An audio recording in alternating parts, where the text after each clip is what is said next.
Hello and welcome to the St. Louis Online. I'm Pete Smith, co-chairman of the 40th National Narrow Gage Convention Planning Committee. The video you are about to watch is part of a series of clinics and layout tours presented as a virtual but slimmed down version of our Narrow Gage Convention, which had to be canceled due to the coronavirus. We thank all of our presenters for their support and for allowing us to share their work with you. Our thanks also to Russ Segner, Robin Peel, and Burr Stewart for producing this series. For more information on this video and others, go to our website at 40NNGC.com. We hope you enjoy the program that follows. Our next presenter is Chuck Graham, who's going to share with us his layout on the Denver and Rio Grande's 4th Division. We join his presentation right after it started. All the changes were going on in Alamosa. It was still 3-rail trackage. There was still a lot of narrow gauge equipment there. Hadn't all been transferred to the Cumbers and Toltec. But those two experiences on that 1970 trip really laid the seed. And a few years later, 1979, this time with my own family, we went out and rode on the Cumbers and Toltec. And it was my first visit to Chama, New Mexico. And I was really taken by Chama because it was, to me, very authentic. And it was basically a living museum. And I've been back to Chama many times, and the picture there in the upper right was taken in 2016 when I spent a week out there as a volunteer with the Friends of the Cumbers and Toltec. Shot from the roof of the boxcar that we were trying to fix the roof on. And so that's really what got me started, were these various experiences out there. I took my time designing the layout. Of course, that was helped by raising a family with young kids and not much time. So the ideas kind of percolated in my head for quite a while, but I knew I wanted to model Chama, and I loved Cumbers Pass and the 3-rail trackage in Alamosa. And so I wanted to include those in my design. Not really stuck on a particular era. I kind of like to bend the rules on some things, but basically in the 60s. The main constraint I had was very limited space. The room I'm in is 13 by 16, and that's okay for a bedroom, but most layout rooms are much larger than that. And so I really had to be very selective in what I modeled, and everything had to be compressed. But I knew I didn't want any duck unders. I had already gone through a duck under layout, and I wasn't going to do it again. And I was in my 30s back then. Not the case anymore. So I wanted to do narrow gauge that was sort of an out and back arrangement. Train starting in Alamosa with the 3-rail trackage, heading west over Cumbers Pass, through Chama, and then out further west where there would be a reverse loop and the train could change direction. And with the addition of another reverse loop, I could actually run loop to loop for shows on the narrow gauge. The standard gauge was going to be relatively separate, and the design was to have a 2-level layout and have a big helix, 4.5 turns, connect the 2 levels. So the upper level was all the narrow gauge, and the lower level was all the dual and standard gauge. And I wanted to do things like have helper service, and I wanted to do switching and things like that. So it was more than just kind of watching trains run. So this is the track plan that I came up with. And this is only the upper level that I'm showing. The footprint on the lower level is basically the same. It's a C-shaped layout. And one key feature in it is there is a scenic divider on this peninsula. And the reason I put that in is I really did not want a visitor to see the whole layout from any one spot. That's the only way that you can make a small room seem bigger. And so that was an integral part of the design. I do have some of my favorite scenes included. There's Cumbers Pass with the Y for turning helpers, a big loop down here, which is Tanglefoot Curve, where I could model the high mountain meadows that I love out in Colorado. Down here is the town of Chama, New Mexico. And so those are the main features that I wanted to include. Now the stars that are on this design indicate places that you'll see photographs. These are the scenes that are photographed further on in this presentation. Oh, one thing, the top of Cumbers Pass is 63 inches off the floor, which I love because it's just below my eye level. So it gives me that perspective that I like to have.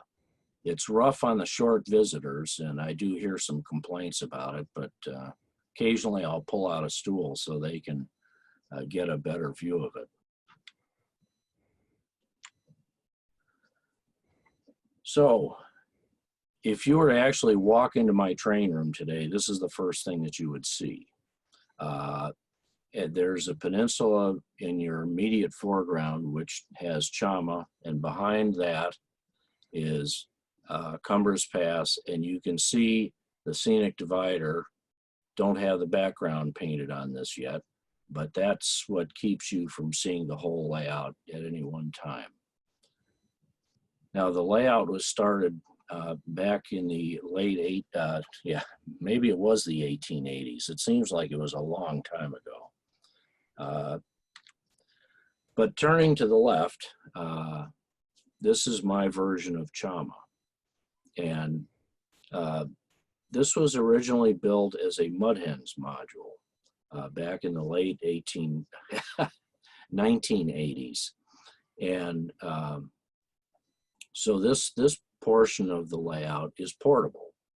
And in fact, well, this corner that you see in the immediate foreground, this is a removable section of the home layout.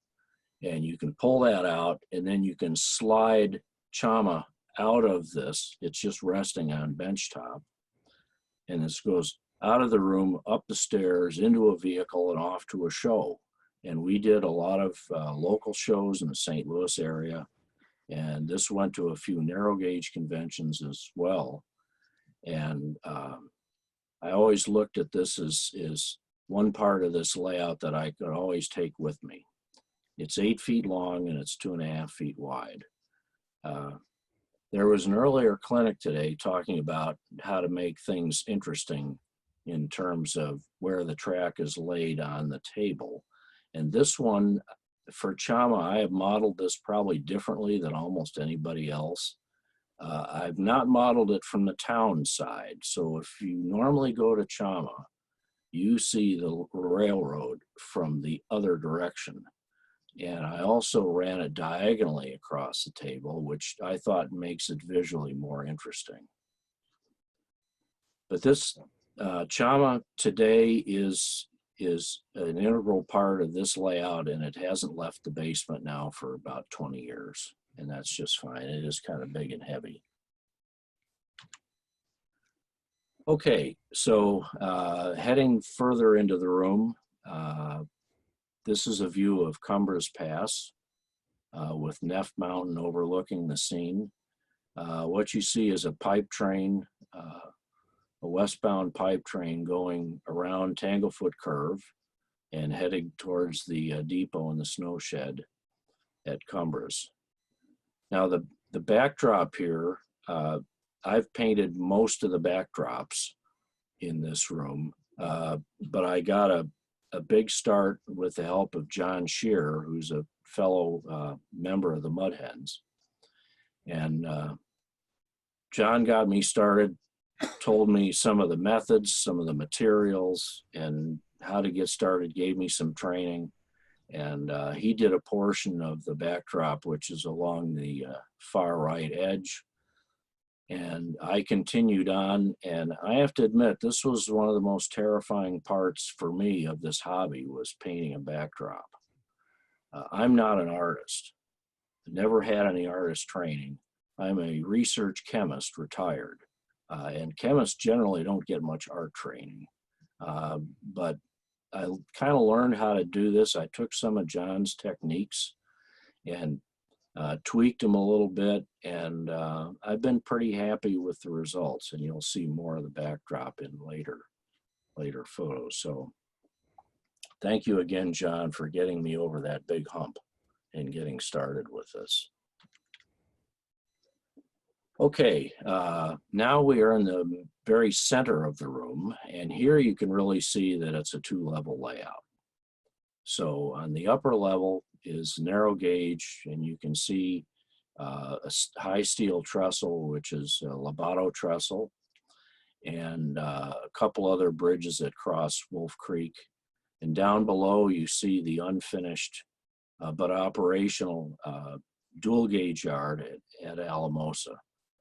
And I love the contrast of the size of standard gauge next to narrow gauge, as Dean Smith referred to in his talk. Turning slightly to the left, you can see on the upper level, the narrow gauge, the site of Toltec. Toltec is a freelanced location on this layout. It's basically to generate some carload traffic. So it's a mining district. The mine is built, but there's going to be a mill and a town and a number of ore bins and whatnot that need to get built still. And the scenery here is only about half finished. Though I did finish the backdrop in the last month and a half. So that's been a big addition. Now on the lower level, you can see the unfinished locomotive facility, both standard and narrow gauge, a 4-rail turntable, and there's also a future oil refinery to go in there. And that provides the carload shipments between the oil dock at Chama and the refinery at Alamosa. Now there's a big helix, a 4.5 turn helix, which you can't see in this picture because it's hidden by the lower backdrop.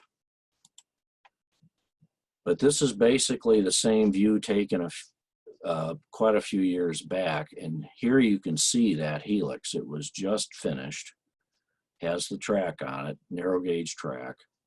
And it emerges up there at the on the upper level, and the track up there was still very incomplete. I just had a few sections of track laid at that point. But you can see in this view, I basically used L-girder type construction to do this. There's a big overhang on the upper level above the lower level. Frankly, a lot of engineering went into this that I wasn't really anticipating, but it's built strong enough that I can stand on the lower level when I need to do work on the upper level. So that's the big helix. Do an about face and look down, and this is the rest of the standard gauge that's on the layout. Again, this scene is not finished either. There's a canyon scene on the right and a freelance Walsenburg on the left. A lot of rock castings here. They aren't colored yet. And there are a lot of bridges. There's going to be 4 bridges that go in, including that long truss bridge, which you see sitting on the scenery. So these were all things I was hoping to get done before the convention was supposed to start, but you know, sometimes things don't always work out the way you hope. Okay, so let's take a trip around the layout. And what we've got is a narrow gauge freight heading west. It's originating in the Alamosa yard, unfinished, but the yard is operational. And this train, first thing it'll do is go through the backdrop and go up the big helix to the upper level. Here it is emerged from the helix, comes out of a tunnel portal, and is going through the site for Toltec. Now, over on the lower left, I have included the diagram of the layout, and the star here shows where on the layout the scene is that you're looking at right now. So I've got a lot of buildings to put in here. The mine head frame is done, but there's going to be a big attached mill to that, a town with hotel, depot, another business or two, and a couple of houses. It depends how much I can squeeze in. There's not a lot of space here, but these mining towns were generally jam-packed anyways. And so I've got a lot of structures to build here. So we've now left Toltec, and this is a scene just before it plunges into a tunnel and goes up a short helix to climb up to Cumbers Pass. And so we are now located at this point where the blue star is. Goes up the hidden helix underneath Cumbers Pass. There's a helix right in here. And then emerges from the helix, comes out of a snow shed. Snow sheds are great ways of hiding tunnel portals in case you want to use some deceptive tactics. They work pretty well. Our train shown in the upper right is going around the curve at Tanglefoot Curve, crossing the trestle. Trestle used to be there years ago. Of course, it's been filled in now on the rail line. But I like the trestle view of the location. And on the lower left photo, you see the top of Cumbers Pass. Another day, different train. This one is an oil train, and it's an eastbound heading for Alamosa. It's starting to drift down grade.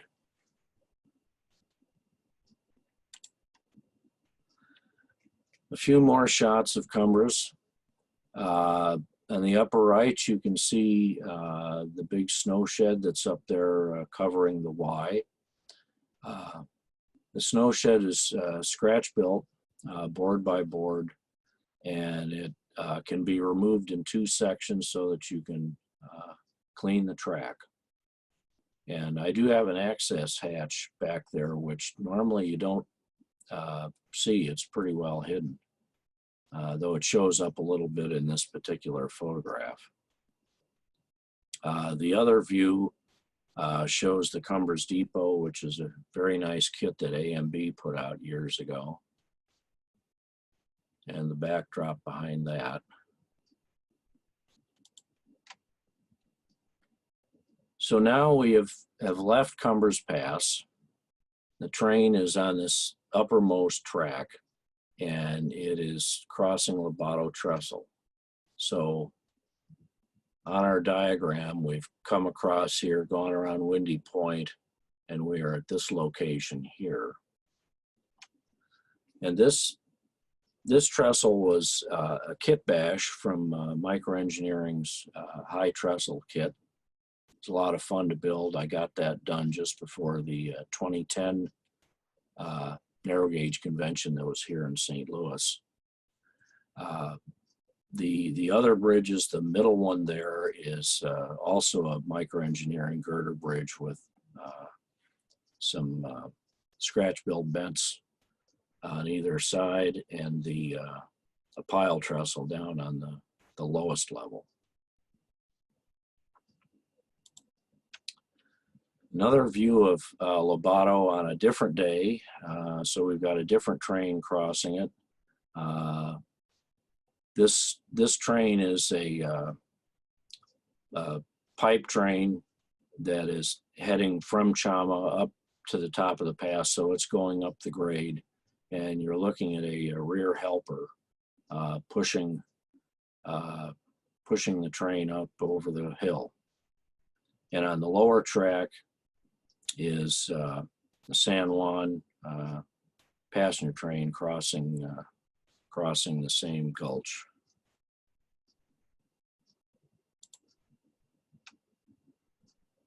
So we've come down all the way down the hill, and now we're entering Chama.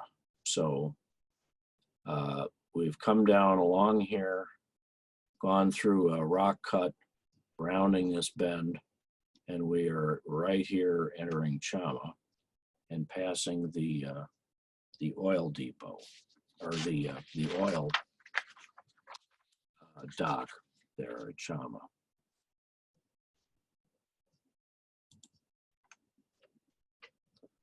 So I've got a number of photographs here of my Chama scene.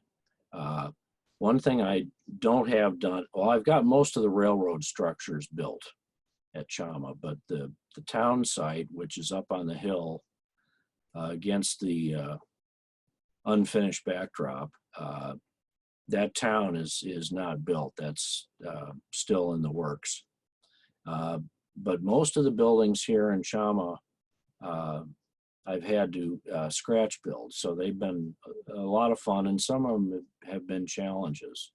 The depot in the lower right photo was scratch built from plans, and but the space wasn't really big enough to hold it. You know, the building is too big to really fit the space, so I had to chop 25 feet off of the freight end to get it to fit.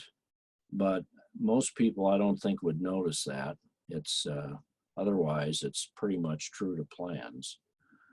The sand house there was also scratch built. That I built a long time ago.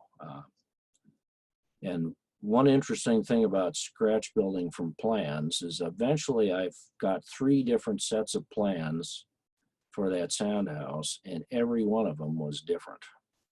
And so you have to make some choices. Some of them, you know, which ones do you follow and which ones are accurate? But, you know, I guess that's part of the fun. The coal tip is a kit, very, I think that's a Campbell kit that a friend of mine, Ty Marcucci, built for me years ago. The water tank is also a kit that I believe is a Durango press. So that was one of the first kits I built for this layout. You also see that there's a turntable pit here. Now the turntable at Chama was gone a long time ago, and certainly was not around in the 1960s, but I needed a turntable. And like Dean said in his presentation, hey, turntables are cool. So that's there, and that, of course, I use to help turn my helper engines.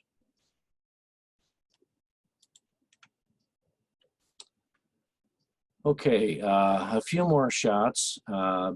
The upper right, you can see the warehouse at Chama, and this building is still there. And in fact, on my first volunteer experience out in Chama in 2016, when we were rebuilding, or we were repairing the roof on that boxcar, We had torn off the roof walk, which was totally rotted, and all the supports for it were rotted. We spent a lot of time in that warehouse, which is now the Friends wood shop. And so I did a lot of bandsaw cutting in that building. And when I got back from that trip, I said, it's time that I build this warehouse. I've now spent 20 hours inside the actual building. And I went through my photo collection and I found only 2 photos of that building. I couldn't believe it, all the trips I've made to Chama. But I did have some plans, and so I built that. And it's made out of styrene and the corrugated metal, which I believe is Campbell. And I used Jack Burgess' method for attaching the corrugated metal to the styrene, and it's worked pretty well. And painted in a lot of weathering with chalks. That building is highly rusted, and that was the appearance that I wanted it to have. The other picture on the lower left, the lower left is the oil dock. That was also a kit. I believe it was a Chama Car Shops kit that I bought years ago and finally got put together. I really like the appearance of that. And this is a major carload generator for the railroad, shuttling cars between here and the refinery at Alamosa. A few more shots of Chama, give you a little idea about the engine facilities. So Chama was one scene I really wanted to try to model as accurately as I could with the space that I had. And so, you know, it has the main facilities. It's got the ash pit, the lower track, and the engine house I built, scratch built from plans. I built it as a 4-stall engine house. To my knowledge, it was never 4 stalls. It was either 9 and then 5. And nowadays it's 2, but I wanted 4. So this was another case of using poetic license or artistic license, bending the prototype a little bit to fit what I wanted. And that was a major scratch building job, was building that building, because most of it is brick, and it was at a time when getting realistic brick material was going out, so it was interesting. Okay, we have now left Chama. If we go back to our sketch, so we've gone through Chama. The main line then penetrates the scenic divider, and we're at this location here, which is Monero. Monero is a little town west of Chama, and the main feature it had there was a coal loading place by truck from a nearby coal mine. And I used an ore bin from another mine kit to build this in. This scene I just finished building this last year. This was kind of a challenge because it's very vertical. So we've got about 6 inches of rise between these 2 track levels, but only 4 to 6 inches on the horizontal. And I wanted the road to come in, and I ended up couple different, I was going to do it in cribbing at first, and then ended up with these cast stone walls, and I like how it turned out, though it was not the plan A, but I think it worked out okay. And leaving Monero, we're now at this location, and this is really the end of the westbound, goes into a snow shed, and then goes into the reverse loop. There is a reverse loop underneath Cumbres Pass, and so the train changes direction there and will emerge as no longer a westbound but an eastbound. So this is kind of the end of the line. And there's also a passing siding in there which I can use as a staging track.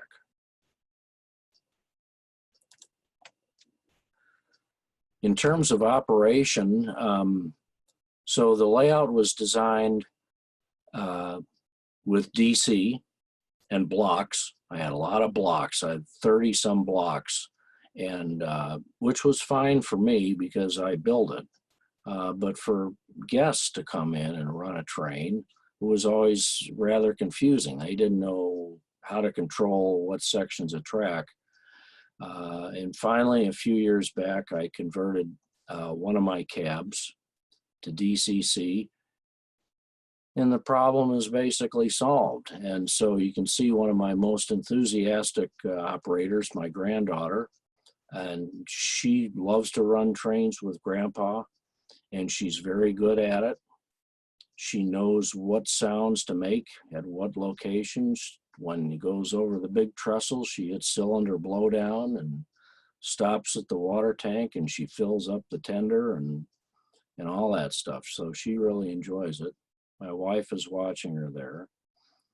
And so DCC has really made it much easier for guest operators. And of course, there's a financial outlay that you have to go through, but with the sound and all, it's really wonderful.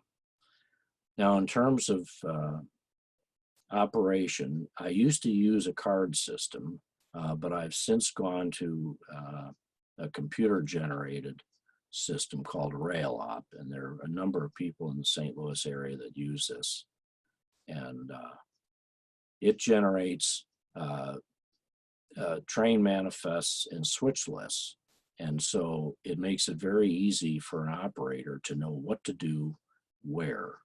And so if you pull into Toltec on a single sheet of paper, it tells you that you got to drop off 2 box cars at the mill and pick up a flat car from the team track and head on out of town. And now you're got 4 cars instead of 5. And it really works pretty well.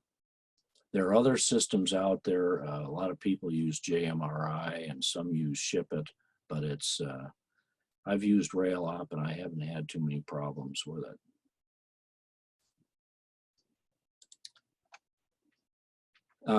So this is really the end of my presentation, and I've got a lot of people that I'd like to thank. They provide inspiration and help. Some of them are listed here, certainly fellow club members, the Mud Hens. I've been a member of the club for quite a few years, and they've always provided constant stimulation and maintaining interest in the hobby. Never go dormant very long when you're a member of a club, and that's very helpful. We did have a write-up in the Gazette a few months ago of some of our new tables that we built. So if you've seen that, that's what we were hoping to show at the convention this year, but it'll be another time. The Friday Boomers and the Slang Group in general. The Friday Boomers have, of course, organized the first Narrow Gauge Convention, and several since then. They provide the stimulation. They set a very high bar for excellence in modeling, and we all aspire to reach their high standards of quality in what they do, and so we thank them. A number of individuals I'd like to also thank. My lifelong friend Larry Tuttle, lives out in Oregon now. He took me from as a teenager from sort of a casual interest in my little 4x8 layout, and really took it to a passion level, and he and I have built quite a few layouts since, most of them gone, of course, by now. We did a lot of rail fanning trips together, and in fact, you can see some of our trips on my website listed below. Larry's done something I haven't done. He's gotten into becoming a qualified engineer, so he gets to drive the real things. And he's engineer on the Sumter Valley Railroad out in Eastern Oregon. And I've been out there a couple times with him and had a great time. John Shearer, I already mentioned, helped me a lot getting started with painting the backdrop. And John's been a longtime friend for years, and member of the Mud Hens as well. And I thank John for all his help, and especially getting me started on the backdrop, which terrified me. And Randy Meyer, a lot of you probably know Randy. He taught me how to do rock castings, and he not only had some great molds, but he's got a most fabulous rock. It's an oversized football-sized piece of granite, and it makes the most beautiful rock molds. And he loaned that to me for about a month, and all I did was make rock molds from it. It was great. And of course, Russ and others helping getting this whole thing set up so that we could do this on Zoom. Without your help, we wouldn't be doing this at all. So thanks to all those people. I do have a website, railroadphotosbychuck.com. Got more pictures of my layout, some of the modules that I have built in the past, a lot of prototype shots, some of them going back to the 1960s, and some modern stuff on there too. And last, I'd like to thank you for your attention. So that's my presentation. Now, I do have some videos. Yeah. And let's see if I can get those started. So I've got 4 clips. Okay. This is a scene of a train westbound that's just coming into Cumbres Pass.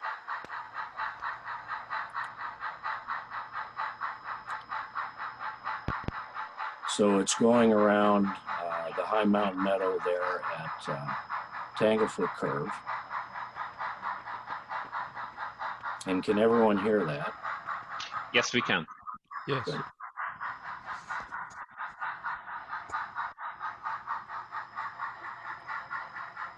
This is really a plug for Blackstone locomotives, because without Blackstones, this scene itself would be impossible.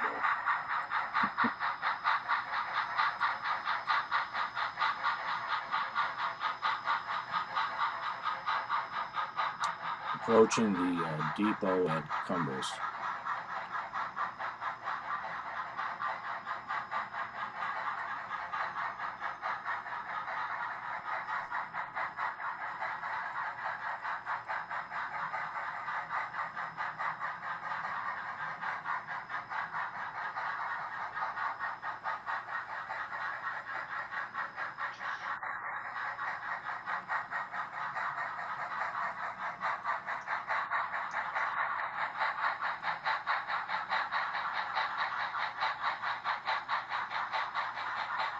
There's something about rear helpers that I like. And of course, they were spaced that way because they couldn't put 2 engines on a bridge at the same time. They didn't have the weight rating for that. Okay. This train is pulling into Chama.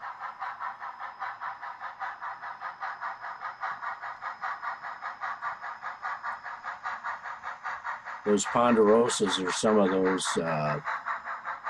metal armature trees from Woodland Scenics that was discussed in an earlier clinic today.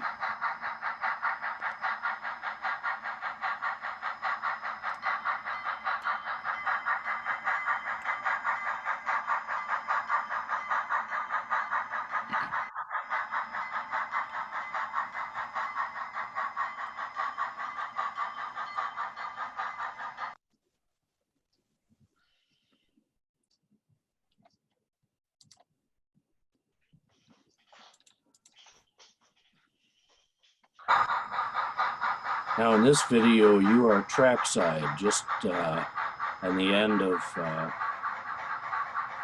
Botto Trestle, as an eastbound is climbing the grade.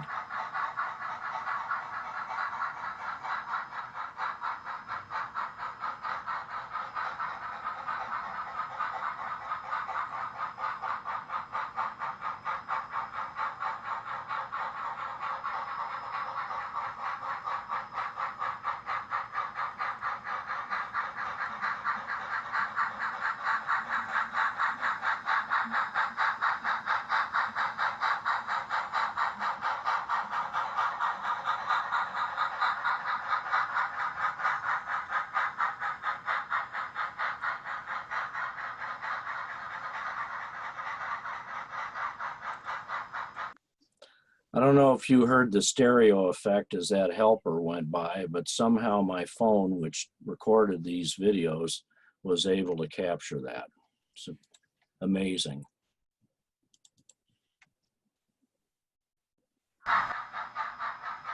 And this is the same train.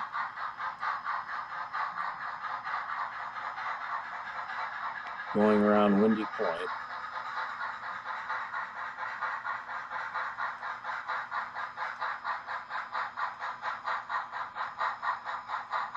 You can see the distant mountains there.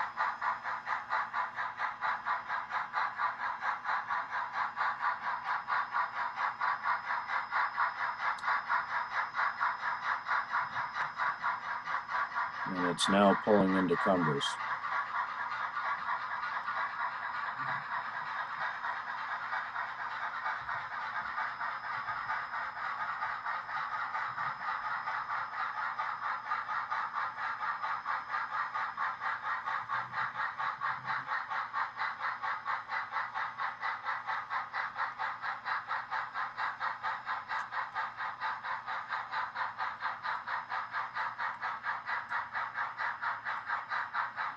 Cumbers is missing the section house, but that will get built in the near future.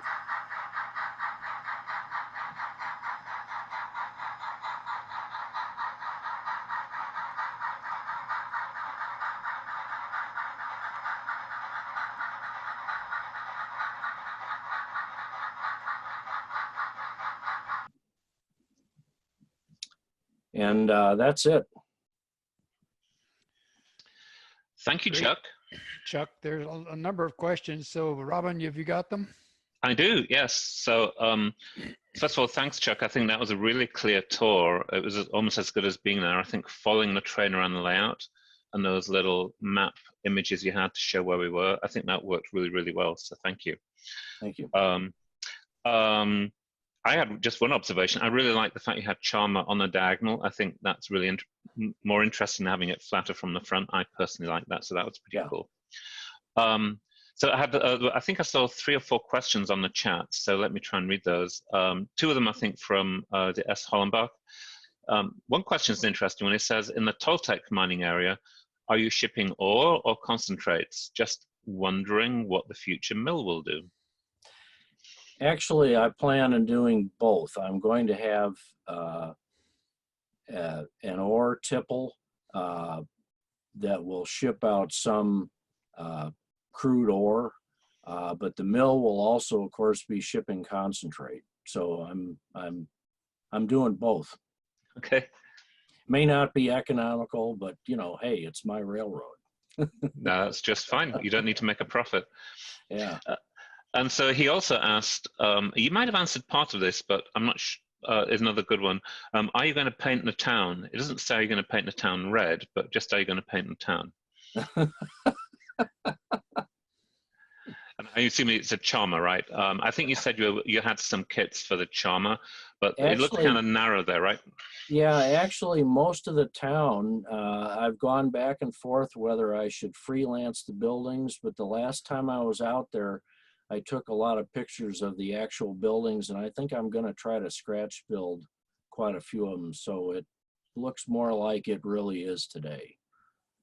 So, okay, Steve can help me build them. Maybe he's already built a few things. So, okay. And then Keith Stamper asked a question. I think one of them you answered. He was asking about your DCC system, which I think you did go through. But the two other parts to it, he said, can you talk about the track work? Did you hand lay all of it, including the switches? Okay. On Chama, that was all hand laid. And and it was hand laid with code 55. And Bob Rands was the founder of our club, and of course he founded microengineering, and so we had some code 55 switches to begin with. It turns out they weren't great quality. We had to rebuild some of them, and they're, of course, the ones that they sell now are quite different and much better built than those that he tried to build back in the 80s. But all that on Chama was hand laid. Now, most of the rest of the track is flex track. And I've used a mix of code 55 and code 70. By the time I was building the rest of the layout, there really weren't code 55 switches available. And I knew I had so many to build that I didn't want to take the time to do that. And so the locations like Toltec and Cumbres, I actually used code 70 track and code 70 Shinohara switches.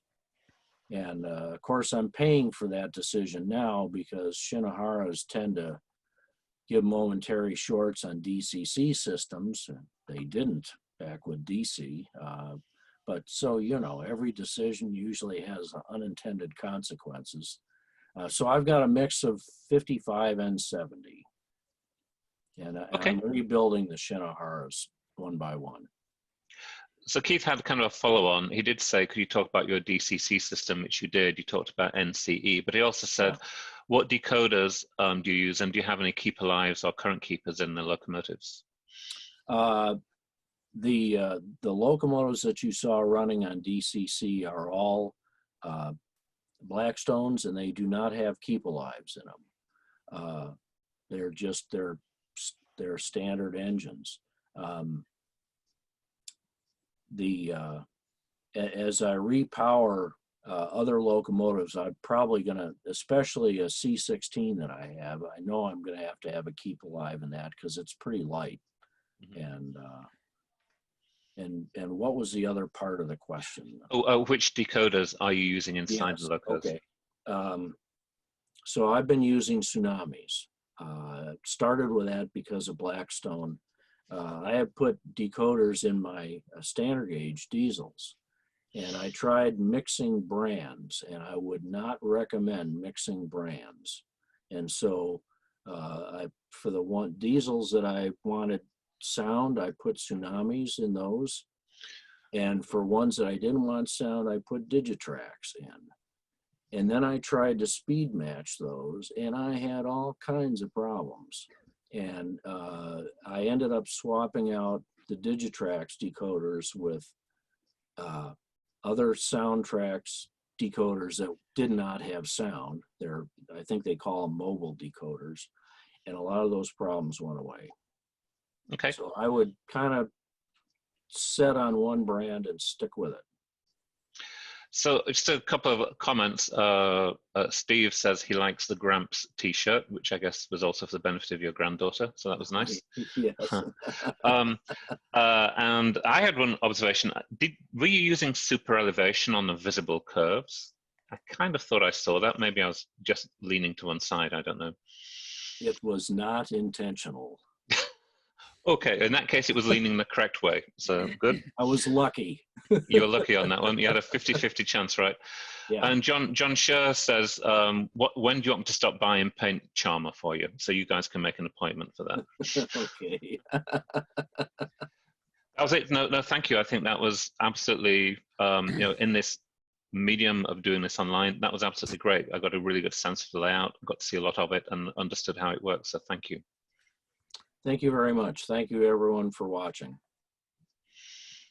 Excellent presentation, Chuck. Thank you. Thank you very much.